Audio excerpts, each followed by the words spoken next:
From the madhouse to the streets, The Dark Knight returns in the highly anticipated sequel to the greatest superhero game of all time. Welcome to WatchMojo.com, and today we'll be taking a look at the 7 things you should know about Arkham City. Number 1. The Prologue. Picking up a year following the events of the last game, Quincy Sharp, the former warden of Arkham Asylum, has hired a private military contractor group called Tiger to transform a large portion of the city's slums into a massive detention center.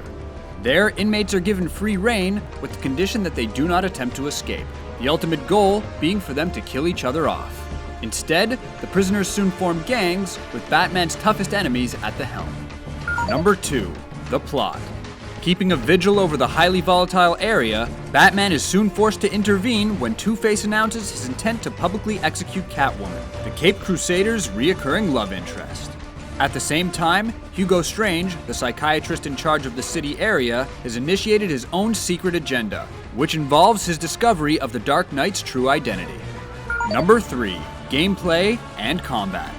Retaining the original's open-world action gameplay, Batman once again uses his stealth tactics and expertise as a detective to solve a large assortment of puzzles and challenges. Confronting countless enemies in the process, combat remains just as riveting and brutal as ever, with several new enhancements. These include the ability to counter 2 enemies at once and use gadgets mid-battle. Defensively, Batman can now catch and return most projectiles that are thrown his way. Number 4. New and improved gadgets. Beginning his adventure fully equipped with all of the items from his previous outing, he has since added a bevy of improvements. These include the cryptographic sequencer's newfound ability to track signals, the Batarang's mid-air speed can now be controlled, and finally, the grappling hook can now push the Caped Crusader to a higher altitude while gliding. Furthermore, Arkham City has expanded the list of usable gadgets. These include a gun which fires off stun blasts, smoke pellets, and cryo bombs that freeze enemies in place.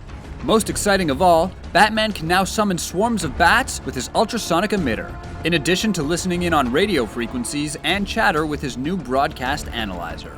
We're sitting out here in the cold while all the good stuff's happening in there. Number 5. Detective Mode. Overused by many in the previous game, Detective Mode's X-ray vision will now be limited.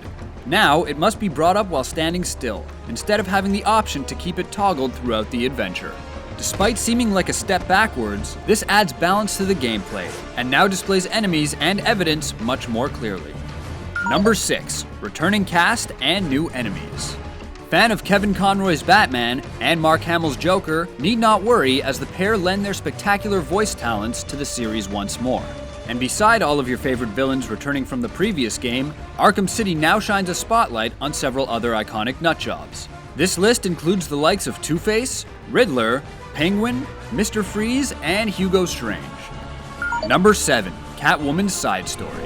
Anyone ever tell you that you're full of surprises? New to the series is your ability to take on the role of Catwoman, as the duo team up to restore order to the city, albeit done with a separate storyline that crisscrosses over the main narrative. As the danger-loving kitty, players will acrobatically take on thugs wielding sharp claws, signature whip, and bolas. Interestingly, this cat burglar makes use of her own version of detective mode called Thief Vision, which serves to locate valuable objects. Available for the PS3, Xbox 360, and PC in stereoscopic and Infocolor 3D, Rocksteady has managed to deliver the Dark Knight's most ambitious challenge yet.